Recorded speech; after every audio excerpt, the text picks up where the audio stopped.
بسم اللہ الرحمن الرحیم۔ محرم الحرام کے روزے کی فضیلت۔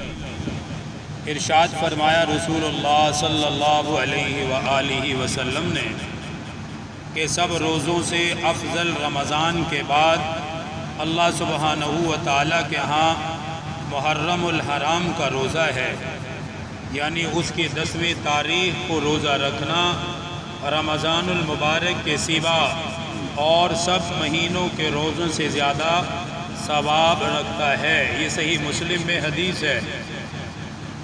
جب رسول اللہ صلی اللہ علیہ وآلہ وسلم مدینہ منورہ تشریف لائے تو یہود کو 10 محرم کا روزہ رکھتے ہوئے پایا، کیونکہ مدینہ منورہ میں زیادہ تر یہودی تھے۔ تو آپ صلی اللہ علیہ وسلم جب مکہ سے ہجرت فرما کر مدینہ تشریف لائے، اس وقت آپ صلی اللہ علیہ وآلہ وسلم نے یہ دیکھا کہ یہود 10 محرم کا روزہ رکھتے ہیں، اور یہودی ان کو کہتے ہیں جو حضرت موسیٰ علیہ السلام کے ماننے والے کہلواتے ہیں، جو کہتے ہیں کہ ہم حضرت موسیٰ علیہ السلام کو مانتے ہیں، اور حضرت موسیٰ علیہ السلام پر جو کتاب تورات اللہ پاک نے نازل فرمائی، اس تورات پر ہم یقین رکھتے ہیں، ان کو یہودی کہا جاتا ہے۔ تو یہ مدینہ میں بہت زیادہ رہتے تھے یہودی۔ آپ صلی اللہ علیہ وسلم بھی ہجرت فرما کر مدینہ منورہ تشریف لائے۔ آپ نے یہودیوں کو دیکھا کہ وہ 10 محرم الحرام کا روزہ رکھتے ہیں، اس لیے آپ صلی اللہ علیہ وآلہ وسلم نے ان سے فرمایا کہ یہ کیا دن ہے جس میں تم روزہ رکھتے ہو؟ آپ نے خود یہودیوں سے سوال کیا کہ تم 10 محرم کا جو روزہ رکھتے ہو کس بنیاد پر رکھتے ہو، یا کیا وجہ ہے تمہاری اس 10 محرم کو روزہ رکھنے کی؟ انہوں نے عرض کیا کہ یہ 10 محرم کا دن ہمارے ہاں بہت بڑا دن ہے۔ جی کس لحاظ سے بڑا ہے؟ انہوں نے خود اس کو بیان کیا، اس کی وضاحت کی کہ ہمارے نزدیک 10 محرم کا دن بہت بڑا ہے، اور وہ اس لیے ہے کہ اللہ سبحانہ و تعالیٰ نے 10 محرم الحرام کو حضرت موسیٰ علیہ السلام اور ان کی قوم کو فرعون اور آل فرعون کے ظلم و تشدد سے نجات عطا فرمائی تھی، اور اس 10 محرم الحرام کو اللہ تعالیٰ نے حضرت موسیٰ علیہ السلام اور ان کی قوم کو پانی سے راستہ بنا کر ان کی حفاظت فرمائی۔ اسی 10 محرم کو فرعون اور آل فرعون کو اللہ پاک نے پانی میں غرق کر دیا تھا۔ پس حضرت موسیٰ علیہ السلام نے اللہ سبحانہ و تعالیٰ کا شکر ادا کرنے کے لیے 10 محرم کا روزہ رکھا، اس لیے ہم 10 محرم کا روزہ رکھتے ہیں۔ یہ یہود نے 10 محرم کو روزہ رکھنے کی وجہ بتائی کہ جی ہم تو 10 محرم کو اس لیے روزہ رکھتے ہیں۔ ان کی بات سننے کے بعد سرکار دو عالم صلی اللہ علیہ وآلہ وسلم نے اس دن کا روزہ رکھا، اور آپ نے اپنے صحابہ کو 10 محرم الحرام کو روزہ رکھنے کا حکم دے دیا۔ صحیح بخاری اور مسلم میں یہ روایت ہے۔ اگلی بات سنیں، ارشاد فرمایا رسول اللہ صلی اللہ علیہ وآلہ وسلم نے، میں امید رکھتا ہوں اللہ سبحانہ و تعالیٰ سے کہ جس نے بھی 10 محرم کا روزہ رکھا، اللہ پاک اس کے پچھلے 1 سال کے گناہوں کو معاف فرما دیں گے۔ یہ آپ صلی اللہ علیہ وسلم نے پھر 10 محرم الحرام کے روزے کو بیان فرمایا، اور اس کی فضیلت اور اس کے اجر کو بیان فرمایا۔ دیکھیے پہلے یہود رکھتے تھے، آپ صلی اللہ علیہ وسلم نے بھی رکھا، صحابہ کو بھی حکم دیا، اور کیوں دیا؟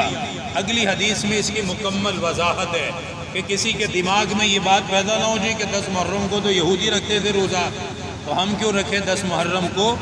آپ صلی اللہ علیہ وآلہ وسلم نے خود اس کی وضاحت فرما دی کہ اب ہم 10 محرم کو روزہ کیوں رکھیں گے۔ آپ صلی اللہ علیہ وسلم نے فرمایا، جب رسول اللہ صلی اللہ علیہ وسلم نے 10 محرم الحرام کو روزہ رکھا اور اس دن روزہ رکھنے کا حکم دیا، تب صحابہ اکرام نے عرض کیا، یا رسول اللہ صلی اللہ علیہ وآلہ وسلم، 10 محرم الحرام کا دن تو وہ ہے کہ جس کی تعظیم یہود و نصارہ کرتے ہیں، تو ہم 10 محرم کا روزہ کس بنیاد پر رکھیں؟ تب آپ صلی اللہ علیہ وآلہ وسلم نے فرمایا کہ حضرت موسیٰ علیہ السلام سے ہمیں زیادہ نسبت ہے اس کے بنسبت جو یہودیوں کو ان کے ساتھ نسبت ہے۔ یعنی آپ صلی اللہ علیہ وسلم نے یہ بات سمجھائی کہ حضرت موسیٰ علیہ السلام کو اللہ پاک نے جو نجات عطا فرمائی، یہود اس وجہ سے رکھتے ہیں، تو یہود کو حضرت موسیٰ علیہ السلام سے وہ محبت نہیں ہے، وہ تعلق نہیں ہے جو ہمارا حضرت موسیٰ علیہ السلام سے تعلق ہے، کیونکہ مسلمان سارے انبیاء پر ایمان رکھتے ہیں۔ یہ ہمارا ایمان کا حصہ ہے کہ ہم سارے انبیاء پر ایمان رکھتے ہیں اور تمام آسمانی کتابوں پر بھی ہم ایمان رکھتے ہیں، یہ ہمارے ایمان کا حصہ ہے۔ پھر آپ نے فرمایا کہ ہاں، ہم یہود کی مخالفت ضرور کریں گے، ہم ان کے مطابق نہیں کریں گے کام۔ جی یہود کی مخالفت کیسے ہوگی؟ آپ صلی اللہ علیہ وآلہ وسلم نے فرمایا، اگر میں آئندہ سال زندہ رہا تو 9 اور 10 تاریخ کا روزہ رکھوں گا۔ چونکہ یہود صرف 10 کا رکھتے ہیں، ہم ان کی مخالفت کریں گے، ہم 9 کا بھی رکھیں گے اور ساتھ 10 محرم کا بھی رکھیں گے۔ اس لیے 9 اور 10 کا روزہ ہو یا 10 اور 11 کا روزہ ہو، ایک دن پہلا ملایا جائے یا ایک دن بعد کا ملایا جائے، اس میں یہود کی سری مخالفت ہوگی، کیونکہ وہ صرف ایک دن کا روزہ رکھتے ہیں اور مسلمانوں کو 2 دن کا ہے، 9 یا 10 یا 11 کا روزہ رکھیں۔ لیکن یہ روزہ رکھنا صرف مستحب عمل ہے، یا زیادہ سے زیادہ اس کو سنت کہا جا سکتا ہے۔ ہاں، جب تک رمضان کے روزے فرض نہیں تھے اس وقت 10 محرم کا روزہ رکھنا صحابہ کے اوپر لازم اور ضروری تھا۔ جب رمضان کے روزے فرض ہو گئے تو اس 10 محرم کے روزے کی فرضیت ختم۔ اب جو رکھے گا اس کو ثواب بہت زیادہ ہے، جو نہیں رکھتا تو کوئی حرج کی بات نہیں ہے، لیکن اس کا ثواب بہت ہے۔ 10 محرم کے حوالے سے ایک اور روایت بھی سن لیجئے۔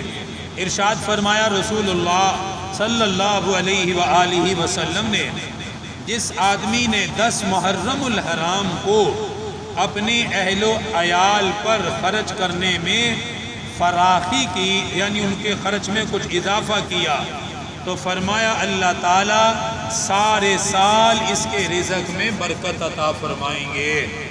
تو 10 محرم الحرام کو خرچ کرنا، صدقات، خیرات، اس کی بھی بہت ثواب ہے اور بہت زیادہ اس کا اجر بھی ملتا ہے۔ پھر یہ 2 چیزیں تو ہیں، اس کے ساتھ ساتھ تیسری چیز بھی یاد رکھیے کہ 10 محرم الحرام کو نواسۂ رسول، امام عالی مقام، امام المسلمین سیدنا امام حسین رضی اللہ تعالی عنہ کی المناک شہادت بھی ہے، جو کربلا کا المناک واقعہ 10 محرم الحرام 61 ہجری کو یہ واقعہ پیش آیا ہے۔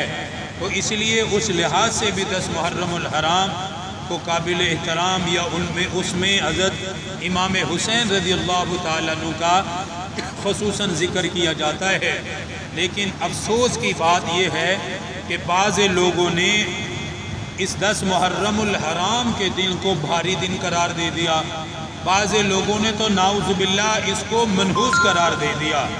اب یہ کتنی ہماری بدبختی ہے کہ سرکار مدینہ تو اس کی فضیلت بیان فرما رہے ہیں، سرکار مدینہ 10 محرم کی عظمت اور شان بیان فرما رہے، آج کے ناسمجھ لوگ، دین سے دور لوگ کہتے ہیں 10 محرم کا دن تو ٹھیک نہیں ہے۔ یہ تو یہ بھائی حضرت امام، میں ایک چھوٹی سی بات آپ سے عرض کر دوں، حضرت امام حسین رضی اللہ تعالیٰ عنہ 10 محرم الحرام کو شہید ہوئے ہیں۔ شہادت کوئی معمولی چیز نہیں ہے، شہادت اللہ کے ہاں بہت بڑا درجہ ہے، شہادت کوئی چھوٹی بات نہیں ہے۔ اللہ پاک جسے شہادت کی موت دے یہ سمجھو کہ اللہ پاک نے اسے بہت بڑا انعام عطا فرمایا ہے۔ رونا امام حسین کے لیے نہیں ہے، رونا تو یزید کے لیے ہو، بدبخت آدمی کے لیے رویا جاتا ہے۔ امام حسین نے تو استقامت، ان کی شان، ان کی عظمت اور ان کی بہادری، ان کی جرأت، اس کو تو سلام ہے کہ کس قدر انہوں نے بہادری اور شجاعت کا مظاہرہ کیا۔ اس لیے ان کی زندگی پر بھی سلام، ان کی استقامت پر بھی سلام، ان کی شجاعت پر بھی سلام۔ اور آخری وقت تک وہ قرآن کی تلاوت کر رہے تھے، اپنا سر مبارک سجدے میں رکھ کر اللہ سبحانہ و تعالیٰ سے انہوں نے ملاقات کی ہے۔ تو ان کی وجہ سے 10 محرم کوئی، اللہ معاف کرے، کوئی منحوس نہیں ہو سکتا، کوئی برا نہیں ہے۔ اگر ہم برا کہیں تو ان کو کہیں گے جنہوں نے مارا ہے، جنہوں نے شہید کیا ہے۔ تو میں سمجھتا ہوں 10 محرم کی اس قدر توہین کرنا یا نازیبا الفاظ بولنا سرکار مدینہ کے فرامین کی بھی توہین ہے، آل رسول کی بھی توہین ہے۔ یہ کوئی محبت اور عقیدت نہیں ہے، بلکہ یہ دین سے دوری ہے کہ آپ صلی اللہ علیہ وسلم اس کی فضیلت بیان کر چکے ہیں۔ حضرت امام حسین تو 50 سال بعد حضور صلی اللہ علیہ وسلم کے پردہ فرمانے کے 50 سال بعد حضرت امام حسین شہید ہوئے، جبکہ سرکار مدینہ صلی اللہ علیہ وسلم تو اس کی عظمت 10 محرم کی پہلے ہی بیان فرما چکے ہیں۔ ہمیں تو یہ کہنا چاہیے کہ اللہ پاک نے حضرت امام حسین کو شہادت عطا کی تو اس دن عطا فرمائی جس دن سرکار مدینہ خود روزہ رکھا کرتے تھے اور روزہ رکھنے کا حکم فرمایا کرتے تھے۔ اللہ پاک دین کی صحیح سمجھ نصیب فرمائے۔ الحمدللہ رب العالمین، والصلاة والسلام على سید الانبیاء والمرسلین۔ ربنا آتنا فی الدنیا حسنہ وفی الآخرۃ حسنہ وقنا عذاب النار وقنا عذاب القبر وقنا عذاب الحشر وقنا عذاب المیزان، وصلی اللہ تعالی علی رسول خیر خلقہ محمد وآلہ۔ ہمارے چینل کو ضرور سبسکرائب کریں، پاس دیے گئے بیل بٹن کو ضرور دبائیں۔